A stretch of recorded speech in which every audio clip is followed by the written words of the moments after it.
साथ देवियों सज्जनों, बहुत बहुत स्वागत अभिनंदन इन विभूतियों का। साथ ही मंच पर विराजमान सर्वोच्च न्यायालय के माननीय न्यायाधीश honourable mister justice Sanjiv Khanna ji, केंद्रीय विधि एवं न्याय राज्य मंत्री स्वतंत्र प्रभार श्री अर्जुन राम मेघवाल जी, राजस्थान उच्च न्यायालय के मुख्य न्यायाधीश honourable mister justice Manindra Mohan Shrivastava ji और सामने दर्शक दीर्घा में विराजमान आप सभी गणमान्य अतिथियों का, विभूतियों का बहुत बहुत स्वागत अभिनंदन आज के इस बहुत ही ऐतिहासिक अवसर पर। मैं निवेदन करूंगा राजस्थान उच्च न्यायालय के मुख्य न्यायाधीश honourable mister justice Manindra Mohan Shrivastava से कि वे सबसे पहले माननीय प्रधानमंत्री महोदय को साफा बांधकर और बुके तथा मेमेंटो भेंटकर उनका स्वागत अभिनंदन करें मारवाड़ की इस ऐतिहासिक धरा पर। और इस स्वागत अभिनंदन में आप सबके करतल ध्वनि के माध्यम से आप सभी शामिल हों। राजस्थान तो वैसे भी शौर्य की धरा है, राष्ट्रीय स्वाभिमान की रक्षा करने और इसके लिए प्राण न्यौछावर करने वाले वीरों और वीरांगनाओं की ये धरा है और उसी स्वाभिमान की पहचान हमारा राजस्थानी साफा, साथ में बुके और मेमेंटो जो कि प्लैटिनम जुबली समापन समारोह की स्मृतियों को सहेजे है अपने भीतर। बहुत बहुत स्वागत अभिनंदन माननीय प्रधानमंत्री महोदय का। राजस्थान हाईकोर्ट के जज honourable mister justice S Chandrashekhar ji से निवेदन है माननीय राज्यपाल महोदय का यहां पर स्वागत अभिनंदन करें, उन्हें भी साफा, बुके और मेमेंटो भेंटकर यहां पर हार्दिक स्वागत अभिनंदन करें। माननीय राज्यपाल महोदय का आप सबकी करतल ध्वनि के साथ देवियों सज्जनों माननीय श्री हरिभाव किशन राव बागड़े जी, राज्यपाल राजस्थान।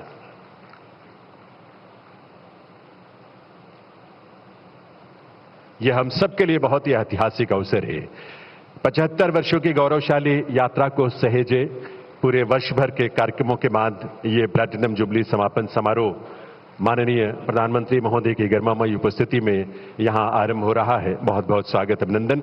राजस्थान हाईकोर्ट के जज honourable mister justice Pankaj Bhandari से निवेदन है माननीय मुख्यमंत्री राजस्थान श्री भजनलाल शर्मा जी का स्वागत करें, उन्हें भी एक साफा बांधकर, साफा पहनाकर, साथ में बुके और एक स्मृति चिन्ह भेंटकर उनका भी स्वागत, उनका भी अभिनंदन आप सबकी करतल ध्वनि के साथ देवियों सज्जनों, आप सबकी तालियों के साथ।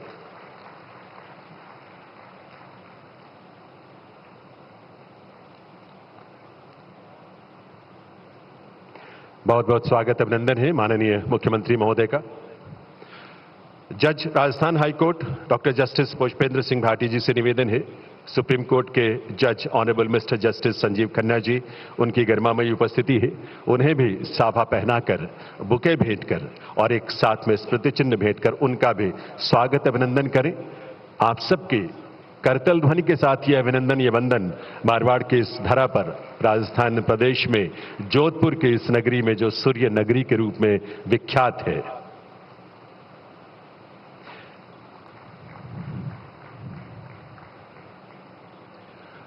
और अब मैं इसके बाद निवेदन करूंगा राजस्थान हाईकोर्ट के जज मिस्टर जस्टिस दिनेश मेहता से कि वे केंद्रीय विधि एवं न्याय राज्य मंत्री स्वतंत्र प्रभार श्री अर्जुन राम मेघवाल जी को भी साफा पहनाकर, बुके और मेमेंटो भेंटकर उनका भी इस अवसर पर स्वागत अभिनंदन करें।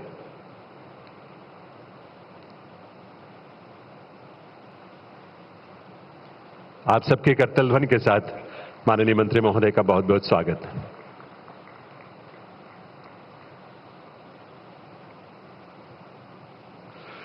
मिस्टर जस्टिस विनीत माथुर जी से निवेदन है मंच पर आकर राजस्थान हाईकोर्ट के माननीय मुख्य न्यायाधीश honourable mister justice Manindra Mohan Shrivastava ji को साफा पहनाएं इस मंच पर।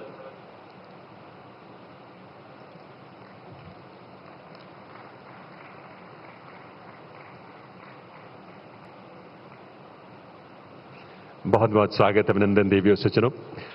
राजस्थान उच्च न्यायालय की 75 वर्षों की जो गौरवशाली यात्रा रही है उससे अनेक रूपों में हमने समेटने का और सहेजने का प्रयास किया है और इसी क्रम में एक बहुत ही महत्वपूर्ण प्रयास है राजस्थान उच्च न्यायालय के संग्रहालय की स्थापना के रूप में।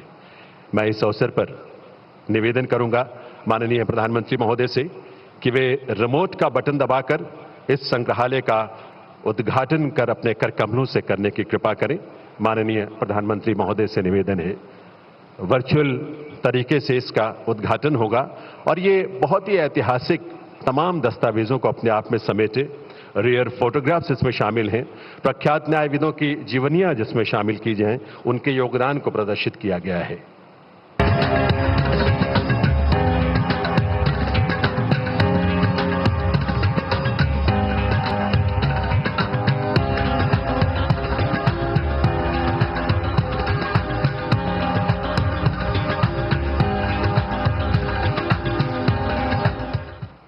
इस संग्रहालय में जहां न्याय की प्रक्रिया को बहुत ही सुलभ, सरल और सुगम्य बनाने, ई कोर्ट्स, पेपरलेस कोर्ट्स, ऐसी अनेक उपलब्धियों को बहुत ही रोचक ढंग से प्रदर्शित किया गया है। राजस्थान उच्च न्यायालय जैसे प्रतिष्ठित संस्थान के 75 वर्षों की यात्रा को समर्पित एक स्मारिका का प्रकाशन भी हमने किया है और इसका विमोचन करने के लिए मैं निवेदन कर रहा हूं, करबद्ध प्रार्थना कर रहा हूं माननीय प्रधानमंत्री महोदय से, इस स्मारिका में जिसमें तमाम ऐसी स्मृतियों को सहेजा गया है, उसका विमोचन माननीय प्रधानमंत्री महोदय अपने करकमलों से करने की कृपा करें।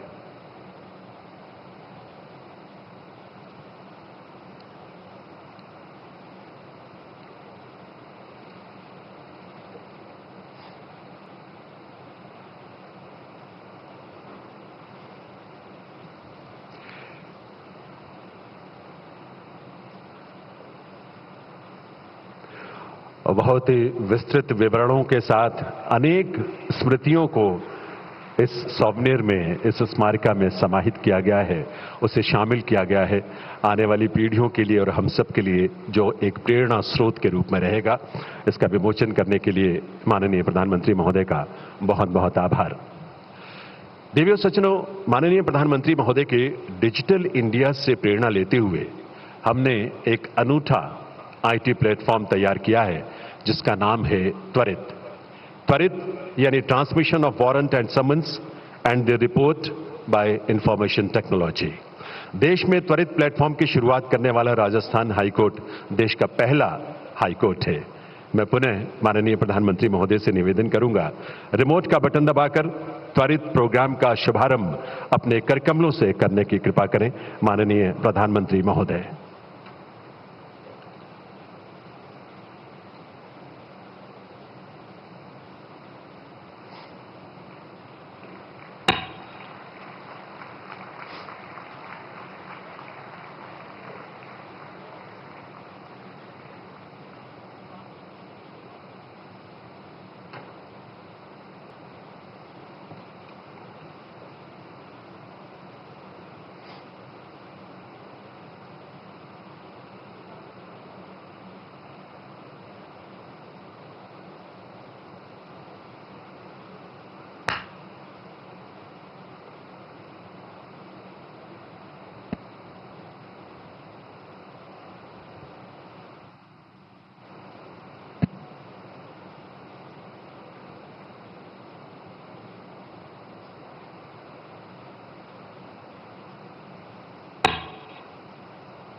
देवियों सज्जनों, भारत सरकार के डाक विभाग ने राजस्थान उच्च न्यायालय की प्लैटिनम जुबली को समर्पित एक विशेष कवर स्टाम्प तैयार किया है। मैं माननीय राज्यपाल श्री हरिभाऊ किशनराव बागड़े जी से निवेदन करूंगा कि वे स्पेशल कवर स्टाम्प का विमोचन करने की कृपा करें और साथ ही इसकी पहली प्रति माननीय प्रधानमंत्री महोदय को विमोचन के बाद भेंट करने की कृपा करें।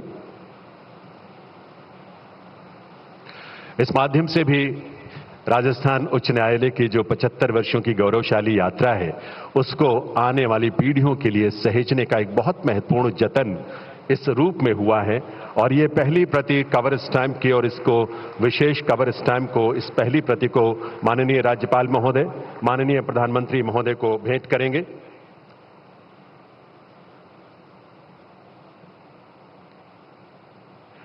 और माननीय प्रधानमंत्री महोदय उसे स्वीकार करेंगे।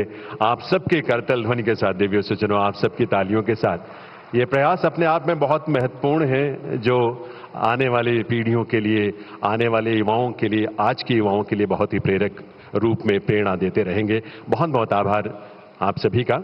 और अब मैं निवेदन करूंगा राजस्थान उच्च न्यायालय के माननीय मुख्य न्यायाधीश honourable mister justice Manindra Mohan Shrivastava से कि वे अपने स्वागत संबोधन के लिए पधारें।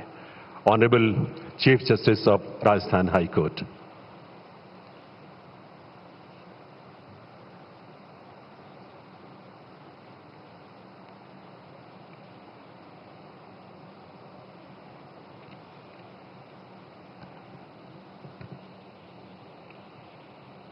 Hammagadi, Sadar Abhinandan, welcome to all in Suranagari.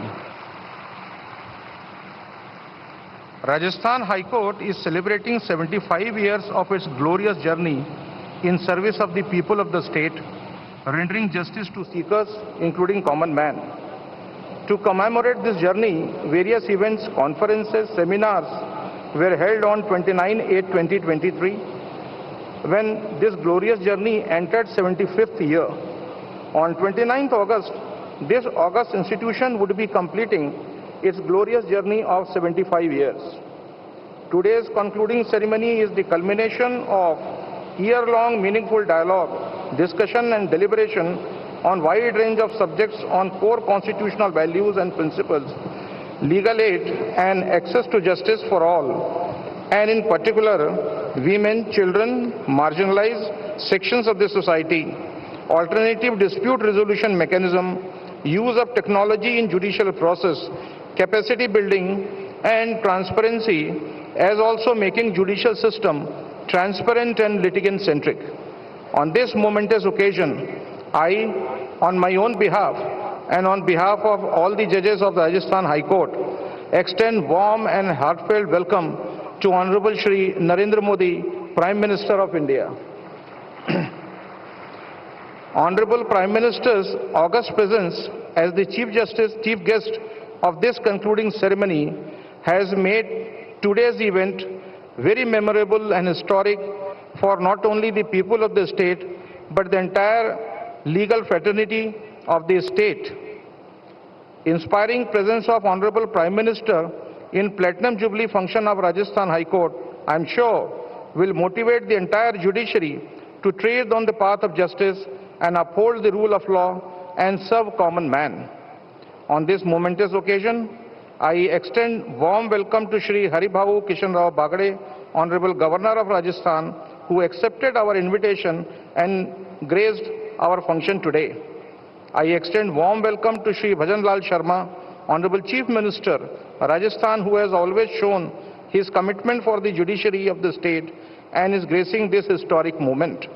I am privileged and honored to extend warm welcome to Honorable Mr. Justice Sanjeev Khanna, Senior Most Judge of the Supreme Court of India and Executive Chairman, National Legal Services Authority. Justice Khanna not only graced the state-level conference on legal aid and access to justice held in the series of Platinum Jubilee celebration, but also a guiding force and source of inspiration to the entire judiciary of the state. I welcome you, sir. I also extend warm welcome to Revered Madam Asha Khanna. I extend warm welcome to Shri Arjun Ram Meghwal, Honorable Law Minister, Government of India, for his gracious presence on this occasion in his own land, his own state. I extend warm welcome to Honorable Mr. Justice Pankaj Mittal, Honorable Mr. Justice Augustine George Massey, and Honorable Mr. Justice Sandeep Mehta, judges of the Supreme Court of India, as also respected Madam for their gracious presence. I also extend heartfelt welcome to Honorable Mr. Justice Vijay Bishnoi, Chief Justice High Court of Guwahati, Honorable Mr. Justice Arun Bansali, Chief Justice Allahabad High Court, and respect Madam for their gracious presence in their own parent institution. I extend warm welcome to Honorable Speaker, Rajasthan Legislative Assembly, Honorable Deputy Chief Ministers, Members of Parliament, Minister State of Rajasthan, and members of Rajasthan Legislative Assembly. I am honored and privileged to extend warm welcome to most respected former judges of the Supreme Court, Chief Justice and judges of the Rajasthan High Court. What I said in the inaugural ceremony, I would repeat. It is their unwavering commitment and relentless services rendered to the High Court in the past years, which has given us moral authority to celebrate glorious journey of 75 years of this august institution. All brothers and sister judges of Rajasthan High Court join me to extend warm welcome to gracious ladies. The bar and bench are the two wheels equal in size and strength to carry ahead the chariot of justice. The pivotal role played by the bar in making Rajasthan High Court a glorious institution is no less than the judges. I extend a very warm welcome to the learned Advocate General, Additional Solicitor Generals, senior advocates and members of the bar, whose overwhelming presence in thousands is proof of their commitment, collaboration and cooperation towards this august institution. I also extend welcome to all the officers in the administration, police and armed forces, as also academicians, doctors, engineers and members of the civil society.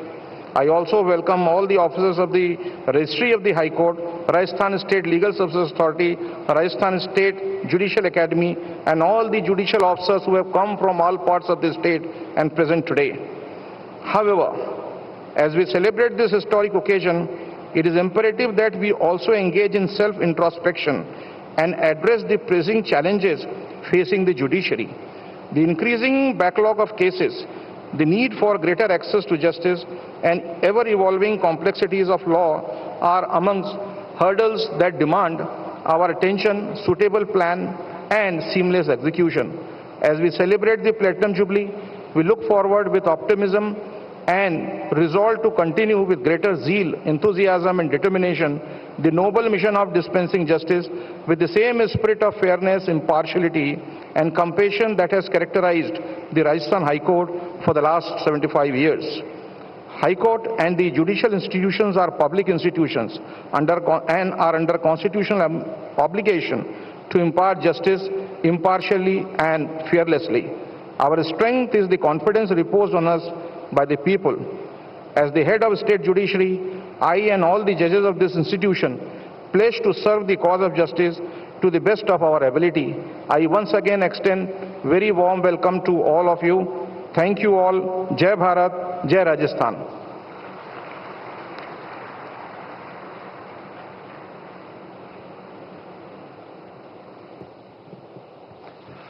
बहुत बहुत आभार माननीय मुख्य न्यायाधीश राजस्थान उच्च न्यायालय honourable mister justice Manindra Mohan Shrivastava का उनके स्वागत संबोधन के लिए। मैं अब अनुरोध करूंगा केंद्रीय विधि एवं न्याय राज्य मंत्री स्वतंत्र प्रभार श्री अर्जुन राम मेघवाल जी से कि वे इस अवसर पर अपने संबोधन के लिए पधारें। माननीय मंत्री महोदय।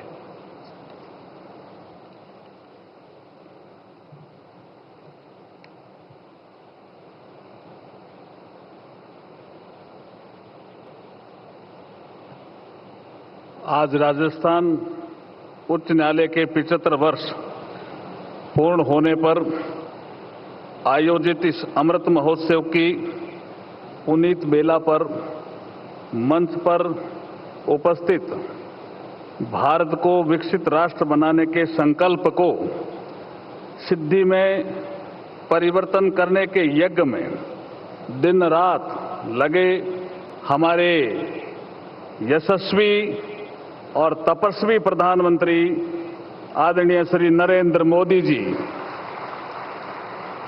आपका इस राजस्थान की धरती पर बहुत बहुत स्वागत है सर।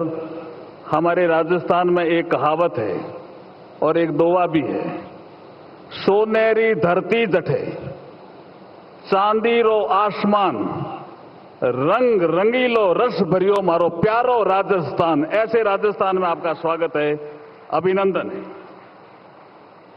राजस्थान के माननीय राज्यपाल श्री हरिभाऊ कृष्णराव बागड़े साहब और हमारे ऑनरेबल जस्टिस संजीव खन्ना जी जो हमारे जज हैं honourable supreme court of India के, हमारे मुख्यमंत्री माननीय भजनलाल जी शर्मा जी और हमारे chief justice Rajasthan high court के माननीय एमएम श्रीवास्तव जी, अन्य उपस्थित वरिष्ठ न्यायाधीशगण, वरिष्ठ अधिवक्तागण, कानून से संबंधित छात्रगण, जनप्रतिनिधिगण, सभी वरिष्ठ अधिकारी, मैं आप सबको इस परिसर में उपस्थित होने के लिए भावभीना आपका अभिनंदन करता हूं, आपका स्वागत करता हूं। हमें विरासत में सर्वोत्तम परंपराएं मिली है जिन्हें हम कायम रखना चाहते हैं और ऐसे समारोह मनाने का ये उद्देश्य भी होता है। इस समारोह में आप सबकी उपस्थिति ने इस समारोह की गरिमा को और बढ़ाया है। आप सबकी उपस्थिति हाईकोर्ट के सदस्यों के लिए एक प्रेरणा स्रोत रहेगी। मुझे इसमें संदेह नहीं है कि जोधपुर उच्च न्यायालय के 75 वर्ष के अस्तित्व का इतिहास और इससे जुड़े हुए बार के अस्तित्व का इतिहास वो अपने आप में अद्भुत है, अपने आप में गौरवान्वित करने लायक है। ऐसा कहना बिल्कुल उचित होगा कि बार ने, क्योंकि यहां बार एसोसिएशन के पदाधिकारी भी बैठे हैं, बार काउंसिल ऑफ इंडिया के पदाधिकारी भी बैठे हैं, बार ने जस्टिस डिलीवरी सिस्टम में हाई कोर्ट की सहायता के लिए अपना सर्वश्रेष्ठ योगदान भी दिया है। ऐसा कहने में मुझे कोई संकोच नहीं है। राजस्थान के इस हाई कोर्ट का उद्घाटन जयपुर के महामहिम महाराजा सवाई मानसिंह जी द्वारा 29/8/1949 को 1949 को जोधपुर में किया गया था और उसके 75 वर्ष पूरे हो रहे हैं। इसलिए अगर हम 75 वर्ष की यात्रा देखें तो इसमें बहुत से न्यायाधीश हैं जिन्होंने अपना बहुत योगदान दिया है, लेकिन जस्टिस आर.एम. लोढ़ा वो इसी हाईकोर्ट से निकले और देश के चीफ जस्टिस ऑफ इंडिया भी बने। मैं उनका भी यहां स्वागत करता हूं। वो टेक्निकली जस्टिस दलवीर भंडारी जी राजस्थान हाईकोर्ट के नहीं थे, लेकिन इसी शहर से थे, इसी धरती से थे। वो इंटरनेशनल कोर्ट ऑफ जस्टिस में न्यायाधीश के पद पर रहे, इसलिए मैं उनका भी यहां इस मंच से स्वागत करता हूं और अभिनंदन करता हूं। ऐसे कई गणमान्य व्यक्तित्व जिन्होंने जोधपुर में वकालत करते हुए विभिन्न उच्च न्यायालयों के चीफ जस्टिस के पद पर कार्य करते हुए भी और भी हैं, जिनका भी मैं इस मंच से सबका स्वागत करता हूं। मैं इस अवसर पर एक और आपको बधाई देना चाहता हूं। हाईकोर्ट के 75 साल हुए, हमारे संविधान को लागू हुए भी 75 साल हो गए। आधुनिक गणराज्य के रूप में भारत की नींव हमारा गौरवशाली संविधान है, जिसकी आधारशिला ही न्याय है। बाबा साहब भीमराव अंबेडकर जी को किसी ने पूछा था कि अगर प्रस्तावना की आत्मा को कहना पड़े तो आप क्या कहेंगे, तो उन्होंने कहा कि लिबर्टी, इक्वलिटी और फ्रेटर्निटी ये हमारे संविधान के प्रस्तावना की आत्मा है। जब उनको पूछा गया कि संविधान की आत्मा का जिक्र करेंगे और उनके लिए क्या आप क्या कहेंगे कि कौन सी संविधान की आत्मा है, तो उन्होंने कहा आर्टिकल 32 मैं मानता हूं कि ये संविधान की आत्मा है। ये बाबा साहब का कोट था। ऐसे संविधान जिसके 75 साल माननीय प्रधानमंत्री जी के निर्देशानुसार हम पूरे देश में मना रहे हैं। हमारा संविधान हमारा सम्मान। एक कार्यक्रम में हमारे chief justice of India honourable doctor D.Y.. Chandrachud साहब भी उस कार्यक्रम में थे। आज उनकी तबीयत ठीक नहीं होने के कारण यहां उपस्थित नहीं है, लेकिन हम इस मंच के माध्यम से चीफ जस्टिस ऑफ इंडिया साहब को भी बहुत बहुत बधाई और शुभकामनाएं देना चाहते हैं, क्योंकि उन्होंने एक बड़ा नवाचार किया है। स्थानीय भाषा और राज्य की भाषा का भी न्याय के क्षेत्र में महत्वपूर्ण रोल होता है और इसलिए इसी को ध्यान में रखते हुए सुप्रीम कोर्ट ने अधिक से अधिक क्षेत्रीय भाषाओं में फैसला उपलब्ध कराना शुरू कर दिया है और ये honourable chief justice doctor D.Y.. Chandrachud साहब की पहल है। हम आपका बहुत बहुत स्वागत और अभिनंदन करते हैं। मैं गर्व से कह सकता हूं कि राजस्थान हाईकोर्ट जोधपुर भारत का ऐसा पहला हाईकोर्ट था जिसने 1950 में संविधान के आर्टिकल 348(2) के तहत अपनी कार्रवाई हिंदी में करना शुरू कर दिया था इन 1950s। उसके बाद 1969 में उत्तर प्रदेश हाईकोर्ट ने, फिर 1971 में मध्य प्रदेश हाईकोर्ट ने और 1972 में बिहार हाईकोर्ट ने हिंदी का प्रयोग शुरू किया था। हम पहले थे देश में। इसके लिए भी जिन्होंने भी ये इनिशिएशन लिया उनको भी मैं बधाई और शुभकामनाएं देता हूं इस अवसर पर। सर, जस्टिस की बात संविधान में भी की गई है। न्याय में आसानी प्रत्येक भारतीय नागरिक का अधिकार है, जिसको हमारे प्रधानमंत्री जी ने कहा है ईज ऑफ लिविंग। हम अगर देखेंगे पिछले कई सालों के निर्णयों को तो हम पाएंगे कि ईज ऑफ लिविंग के साथ साथ ईज ऑफ जस्टिस को बढ़ावा देकर के प्रधानमंत्री जी ने citizen centric technology driven modern legal system इस देश को दिया है। इसके लिए प्रधानमंत्री जी हम आपका बहुत बहुत आभार प्रकट करते हैं।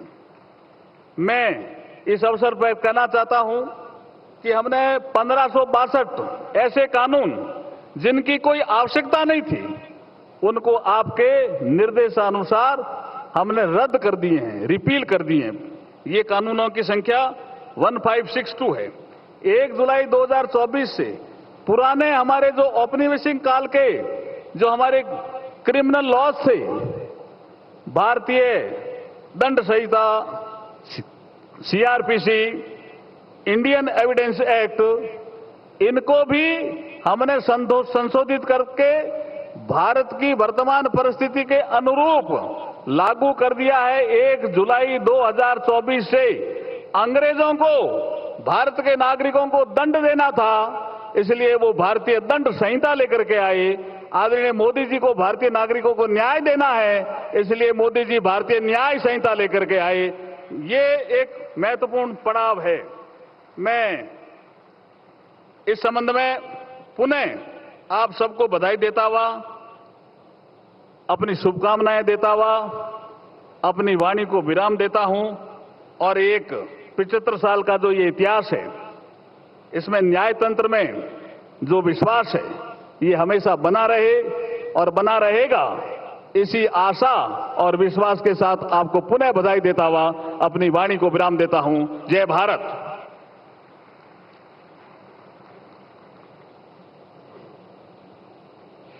बहुत बहुत आभार माननीय केंद्रीय मंत्री महोदय श्री अर्जुन राम मेघवाल जी का।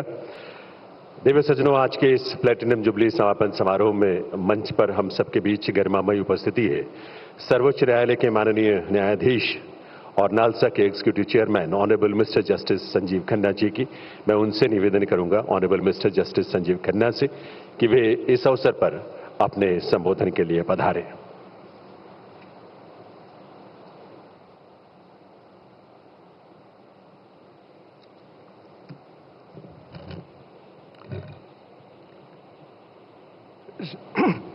Respected Shri Narendra Modi ji, the Prime Minister of India, Shri Haribhau Kisan Rao Bagde ji, the Governor of the State of Rajasthan, Shri Bajralal Sharma ji, Chief Minister of Rajasthan, Shri Arjun Ram Meghwal ji, Minister of State, Law and Justice, Shri M.M. Justice Srivastava, Chief Justice of Rajasthan High Court, brother judges from the Supreme Court of India, sister and brother judges from high courts, retired judges, judicial officers, advocates, and distinguished guests. Namaste and good evening. 75 years ago, on 29th of August 1949, the High Court of Rajasthan was established. Just a few months before adoption of our Constitution, on 26 November 1949. As we reflect on the journey from time of our freedom fighters to the constitutional visionaries of the present day, we must acknowledge that we are today, as a nation, 3 or 4 generations old. The demand of our forefathers, laying the foundation of our nation and drafting the Constitution, started from the baseline. Democracy as a system of governance places power in the hands of the people. The governments we elect and the laws they enact derive their legitimacy from the choices made by the electorate. To effectuate our common constitutional goals, the forefounders enshrined justiciable fundamental rights like the right to equality, the right to life, the freedoms to speech and thought and association, among others. These rights are the spirit of our Constitution. We Indians respect and take pride in our Constitution. Today, India is a home to the largest young population in the world. More than 65% of our population is below 35 years. Ironically, most of us present here do not belong to this age. Do we understand their aspirations? In my opinion, these young citizens, the torchbearers of our future, seek more than just basic norms and rights. They yearn for good governance. What is the difference between governance and good governance? Governance refers to the processes of governing the institution and practices through which the issues of common concern are decided upon and regulated. Good governance adds a normative and evaluative attribute to the process of governing. As per United Nations Economics and Social Commission for Asia and Pacific, good governance has 8 major characteristics. These are participatory, consensus orientation, accountable, transparency, responsive, effective and efficient, equitable and inclusive, and follow the rules of law. To this, I'll add one more: ability to take hard and right decisions. Consequently, the key difference between governance and good governance lies in the quality of outcome of governance. Good governance minimizes and eradicates corruption. All branches of government, including judiciary, share this common mission to provide good governance. This objective is achieved by enacting good and compliable laws, their effective and fair execution, and an independent and impartial judiciary which interprets the law as the will of the people and adjudicates disputes, fulfilling the constitutional role and objective. Should the judiciary be tested on the parameters and scales of good governance? My answer to that is yes, and it requires further effort on our part because judiciary is required to be just, fair and equitable. Their decisions, though examining various perspectives, should not discard harmonious coherence and certainty. We have to maintain a right balance between consistency and change. The judges must mitigate against the impact of personal biases and insulate their decisions from any undue sway of collective and external pressures. The judicial process should be easily accessible to common persons. It should be inexpensive and not burdensome. Courts should be citizen-friendly and litigant-driven. Decisions must be rendered without any delay, and the judgments should be simple so that they are understood by the litigants and general public. As an executive chairperson of the National Legal Services Authority, NALSA, I'd like to take this opportunity to show cause and share with you another aspect of judicial attempt to provide good governance. The vision of NALSA is an inclusive legal system providing free, fair and competent legal representation in the courts of law. Besides this, there are 4 other equally important objects and goals for an inclusive vision of NALSA. These are disseminating legal literacy and awareness, providing assistance to bridge the gap between socio-economic welfare schemes and actual realization of benefits of such schemes, enacting and implementing strategic schemes for the vulnerable in our society, providing quick, cheap, effective resolution of disputes through alternate dispute resolution mechanisms. Today, NALSA provides largest coverage of legal aid in the world, as nearly 80% of our 1.4 billion citizens are eligible for free legal aid. The number of legal aid beneficiaries have quadrupled in 7 years, going from 3 lakhs in 2015-16 to 12 lakhs in 2022-23. Today, the figure should be touching about 17 lakhs. NALSA has enrolled about 49,000 advocates on its panel. The legal aid force is also bolstered by 42,446 paralegal volunteers, out of which 17,506 are women, comprising of 41% of paralegal volunteers. We have set up 11,800 legal services clinics, out of which 1,196 clinics have been set up in the jails. About 400 clinics have been set up in juvenile justice centers. NALSA has also developed strategic schemes like victim compensation scheme targeted towards empowering some of the vulnerable sections of our society. In 2023, a substantial sum of 308 crores has been paid under different compensation schemes. We have promoted alternate dispute resolution mechanisms like Lok Adalat and mediation for fast, quick and mutually acceptable resolution of disputes in place of adversarial adjudication. In the past 6 years, more than 17 crores cases have been disposed of by Lok Adalats. Between 2016 to 2022, pan-India, 11 lakh cases have been settled through mediation. I am also happy to state that state of Rajasthan has pioneered the concept of open jails for prisoners, representing a bold and forward-thinking approach towards prison reforms. These open prisons are helping individuals in conflict with the law to rediscover their place in the society. Out of around 6,000 convict prisoners, Rajasthan proudly hosts 1,400 prisoners in conflict with law in 23 such camps or open-air jails. Rajasthan also has the highest number of pro bono lawyers in the country.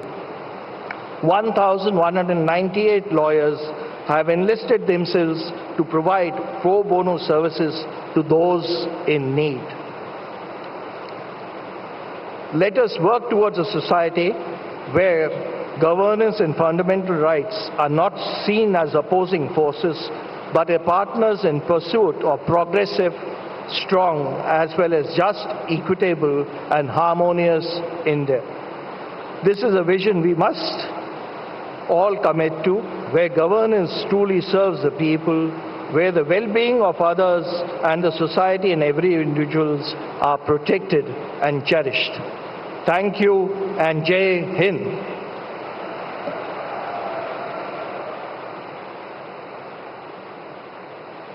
बहुत बहुत आभार honourable mister justice Sanjiv Khanna ji, honourable जज supreme court of India का, उनके संबोधन के लिए। और अब मैं राजस्थान के माननीय मुख्यमंत्री श्री भजनलाल शर्मा जी से निवेदन करूंगा कि वे इस अवसर पर अपने संबोधन के लिए पधारें। माननीय मुख्यमंत्री महोदय।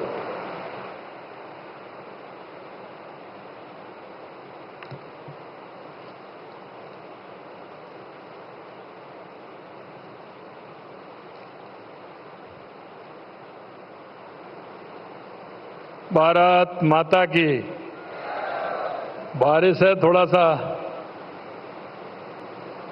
इंद्र भगवान भी अच्छे काम के लिए मदद करता है। एक बार जोर से भारत माता की। आज के इस जोधपुर उच्च न्यायालय के 75 वर्ष पूरे होने पर प्लेटिनम जुबली के इस समारोह में दुनिया के सबसे बड़े नेता, देश के यशस्वी और कर्मशील प्रधानमंत्री सम्मानीय नरेंद्र मोदी जी, एक बार मैं आपसे कहूंगा कि राजस्थान की इस धरती पर जोरदार तालियों के साथ आप सभी माननीय प्रधानमंत्री जी का स्वागत करें। राजस्थान के माननीय राज्यपाल श्री हरिभाऊ किशनराव बागड़े जी, केंद्रीय विधि और न्याय मंत्री श्री अर्जुन राम जी मेघवाल साहब, सर्वोच्च न्यायालय के माननीय न्यायाधीश न्यायमूर्ति श्री संजीव खन्ना जी, राजस्थान उच्च न्यायालय के मुख्य न्यायाधीश न्यायमूर्ति मनेंद्र मोहन श्रीवास्तव जी, उपस्थित सभी न्यायाधीश महोदय एवं अधिवक्ताओं का प्रदेश की इस भूमि पर अतिथि सत्कार परंपरा के अनुसार समस्त प्रदेशवासियों की ओर से मैं आप सभी का स्वागत और अभिनंदन करता हूं। आज हम सभी के लिए हर्ष और आनंद का विषय है कि हम सभी यहां उच्च न्यायालय के प्लेटिनम जुबली समारोह में एकत्रित हुए हैं। राजस्थान उच्च न्यायालय का यह स्वर्णिम इतिहास रहा है। राजस्थान उच्च न्यायालय का नाम उन 9 उच्च न्यायालयों में गर्व के साथ लिया जाता है जिन्होंने देश में आपातकाल के दौरान भी न्याय के सिद्धांतों की रक्षा करने का काम किया था।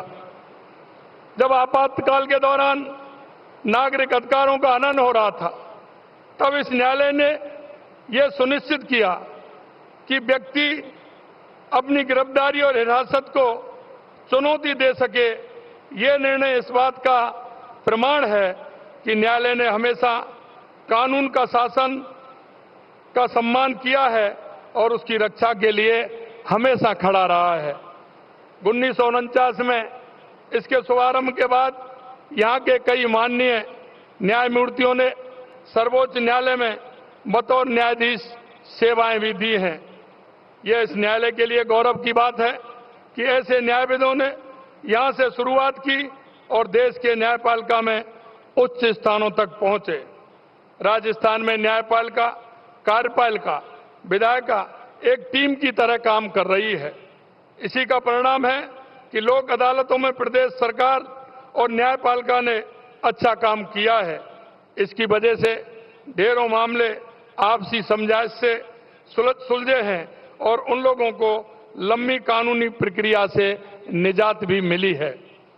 यशस्वी प्रधानमंत्री जी ने त्वरित कानून व्यवस्था सुनिश्चित करने के लिए वर्षों पुराने कानूनों को खत्म करने, नए कानूनों से प्रक्रिया को आसान बनाने और नियमों के सरलीकरण जैसे काम किए हैं।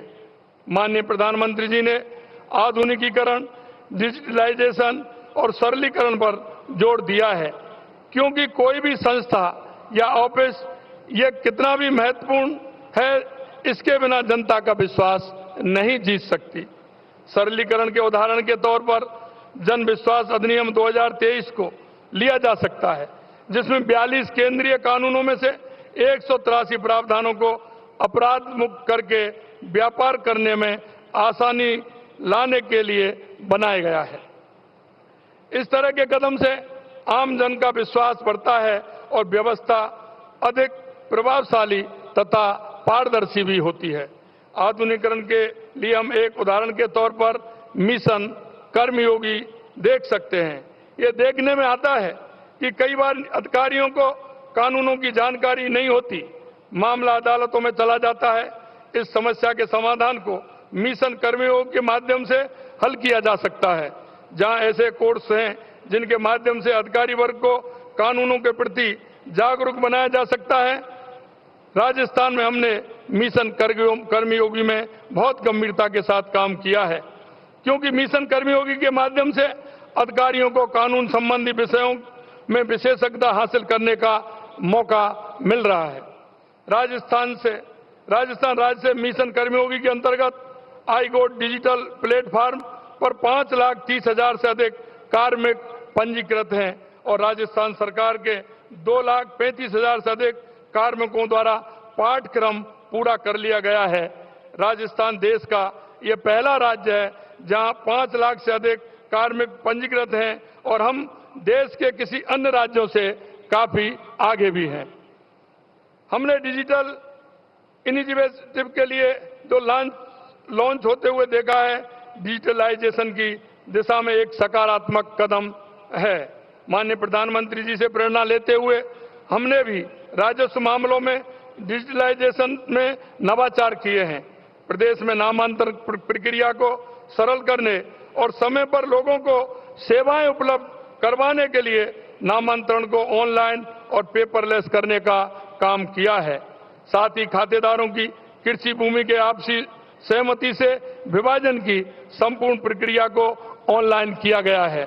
बजट में हमने अधिवक्ताओं के कल्याण हेतु बार काउंसिल को एक बारीय सहायता के रूप में 7 करोड़ 50 लाख रुपए देने की घोषणा भी हमने की है।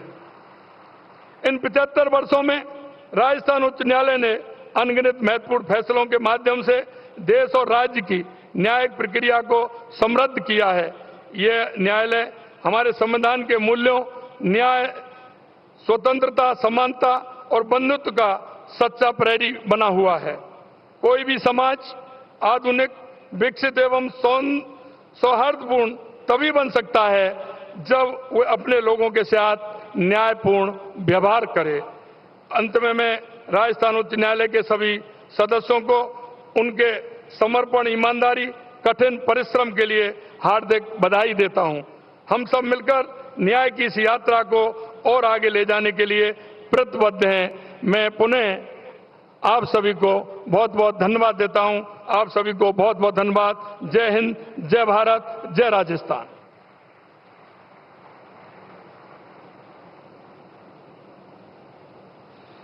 बहुत बहुत आभार माननीय मुख्यमंत्री श्री भजनलाल शर्मा जी का। देवियों सज्जनों, स्वतंत्र भारत के अमृतकाल में देश को विरासत के साथ विकास का विजन देने वाले, गुलामी के प्रतीकों से मुक्त होकर स्वाभिमान के भाव के साथ आगे बढ़ते हुए आत्मनिर्भर भारत का प्रण है जिनका, ऐसे विकसित भारत के शिल्पकार देश के यशस्वी प्रधानमंत्री श्री नरेंद्र मोदी जी से आप सबकी करतल ध्वनि के साथ निवेदन है कि वे इस अवसर पर हम सबका मार्गदर्शन करें। अपने संबोधन के लिए पधारे माननीय प्रधानमंत्री महोदय।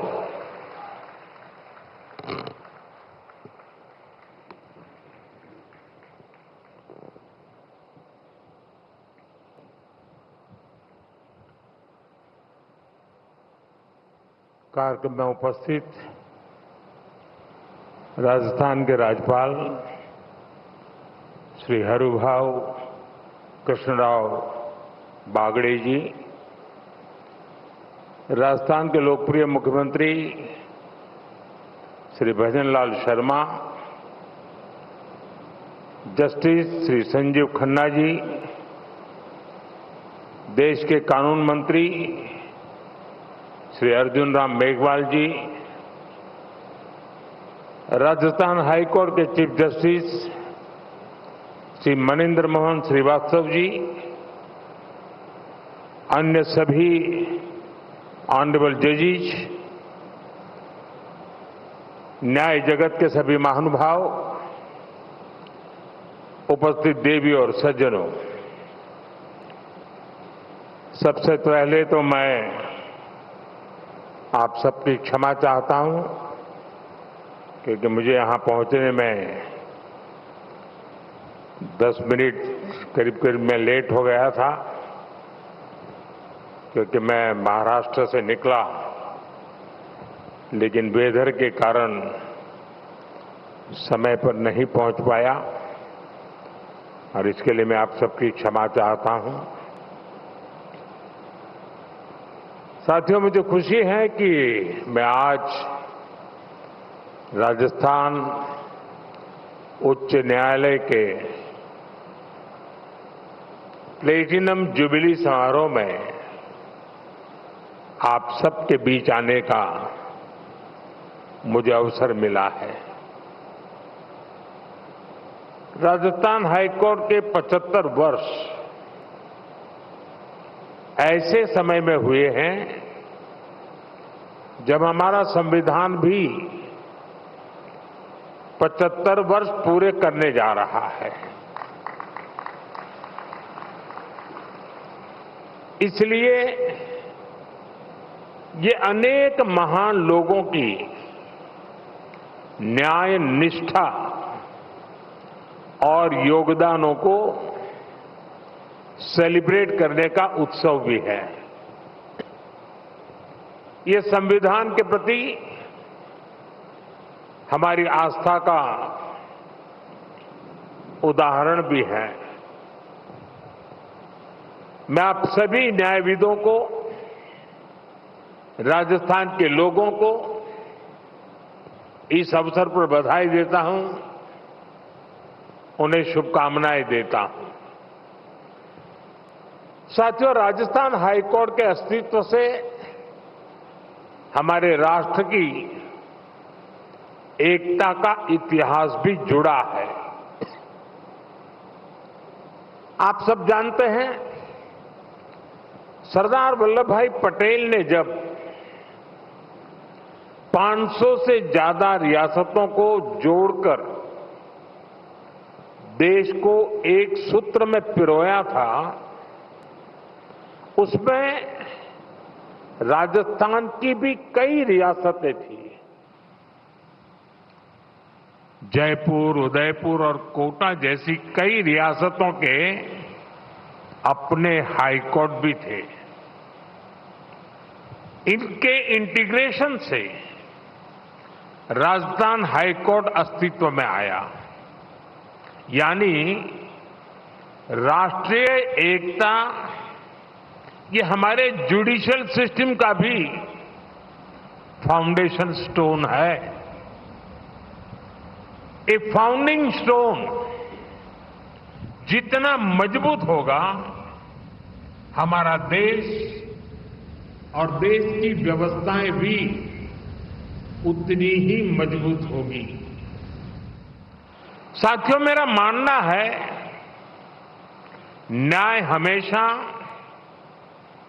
सरल और स्पष्ट होता है, लेकिन कई बार प्रक्रियाएं उसे मुश्किल बना देती हैं। ये हम सबकी सामूहिक जिम्मेदारी है कि हम न्याय को ज्यादा से ज्यादा सरल और स्पष्ट बनाएं। और मुझे संतोष है कि देश ने इस दिशा में कई ऐतिहासिक और निर्णायक कदम उठाए हैं। हमने पूरी तरह से अप्रासंगिक हो चुके सैकड़ों कॉलोनियल कानूनों को रद्द किया है। आजादी के इतने दशक बाद गुलामी की मानसिकता से उभरते हुए देश ने इंडियन पिनल कोड की जगह भारतीय न्याय संहिता को एडॉप्ट किया है। दंड की जगह न्याय, ये भारतीय चिंतन का आधार भी है। भारतीय न्याय संहिता इस मानवीय चिंतन को आगे बढ़ाती है। भारतीय न्याय संहिता हमारे लोकतंत्र को कॉलोनियल माइंडसेट से आजाद कराती है। न्याय संहिता की ये मूल भावना ज्यादा से ज्यादा प्रभावी बने, ये दायित्व अब हम सभी के सामने है। साथियों, बीते एक दशक में हमारा देश तेजी से बदला है। कभी हम 10 साल पहले 10वें पायदान से ऊपर उठकर दुनिया की 5th लार्जेस्ट इकोनॉमी बन गए हैं। आज देश के सपने भी बड़े हैं, देशवासियों की आकांक्षाएं भी बड़ी हैं। इसलिए ये जरूरी है कि हम नए भारत के हिसाब से नए इनोवेशन करें और अपनी व्यवस्थाओं को आधुनिक बनाएं। ये जस्टिस फॉर ऑल, इसके लिए भी उतना ही जरूरी है। हम देख रहे हैं क्या टेक्नोलॉजी हमारे जुडिशियल सिस्टम में इतना अहम रोल निभा रही है। आईटी रिवॉल्यूशन से कितना बड़ा बदलाव हो सकता है, हमारा ई कोर्ट्स प्रोजेक्ट इसका सबसे बड़ा उदाहरण है। आज देश में 18,000 से ज्यादा कोर्ट्स कंप्यूटराइज हो चुकी है। मुझे बताया गया है कि नेशनल जुडिशियल डेटा ग्रिड से 26 करोड़ से ज्यादा मुकदमों की जानकारी एक सेंट्रलाइज्ड ऑनलाइन प्लेटफॉर्म पर जुड़ चुकी है। आज पूरे देश की 3,000 से ज्यादा कोर्ट कॉम्प्लेक्सेस और 1,200 से ज्यादा जेलें वीडियो कॉन्फ्रेंस से जुड़ गई हैं। और मुझे खुशी है कि राजस्थान भी इस दिशा में काफी तेज गति से काम कर रहा है। यहां सैकड़ों अदालतें कंप्यूटराइज हो चुकी है।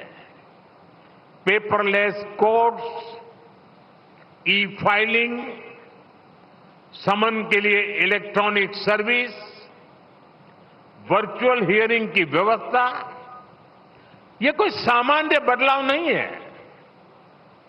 हम एक सामान्य नागरिक के दृष्टिकोण से सोचें तो दशकों से हमारे यहां कोर्ट के आगे चक्कर शब्द, कोई बुरा मत मानना, चक्कर शब्द मैंडेटरी हो गया था। कोर्ट का चक्कर, मुकदमे का चक्कर, यानी एक ऐसा चक्कर जिसमें फंस गए तो कब निकलेंगे कुछ पता नहीं। आज दशकों बाद उस सामान्य नागरिक की पीड़ा को खत्म करने, उस चक्कर को खत्म करने के लिए देश ने प्रभावी कदम उठाए हैं। इससे न्याय को लेकर नई उम्मीद जगी है। इस उम्मीद को हमें बनाए रखना है। लगातार अपनी न्यायिक व्यवस्था में रिफॉर्म करते चलना है। साथियों, बीते कई कार्यक्रमों में आप सबके बीच मैंने लगातार मीडिएशन की सदियों पुरानी हमारी व्यवस्था का जिक्र किया है। आज देश में कम खर्चीले और त्वरित निर्णयों के लिए ऑल्टरनेटिव डिस्प्यूट मैकेनिज्म बहुत अहम रास्ता बन रहा है। वैकल्पिक डिस्प्यूट मैकेनिज्म की ये व्यवस्था देश में ईज ऑफ लिविंग के साथ ही ईज ऑफ जस्टिस को भी बढ़ावा देगी। कानूनों में बदलाव करके, नए प्रावधान जोड़कर सरकार ने इस दिशा में कई कदम उठाए हैं। न्यायपालिका के सहयोग से ये व्यवस्थाएं और ज्यादा सशक्त होगी।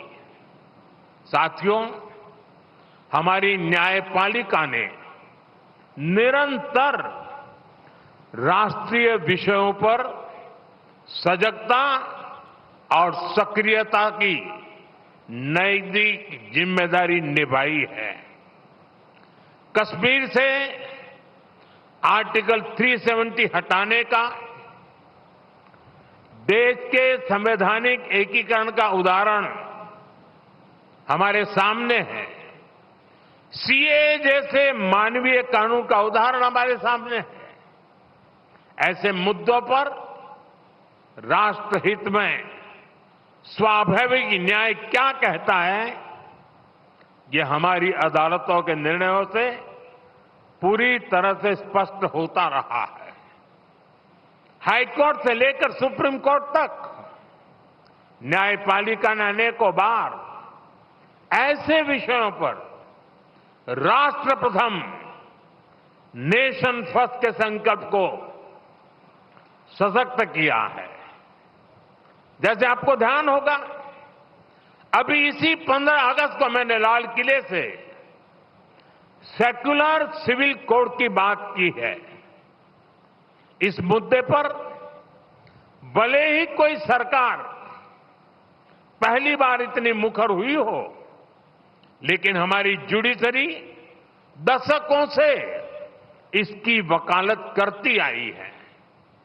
राष्ट्रीय एकता के मुद्दे पर न्यायपालिका का यह स्पष्ट रुख न्यायपालिका पर देशवासियों में भरोसा और बढ़ाएगा।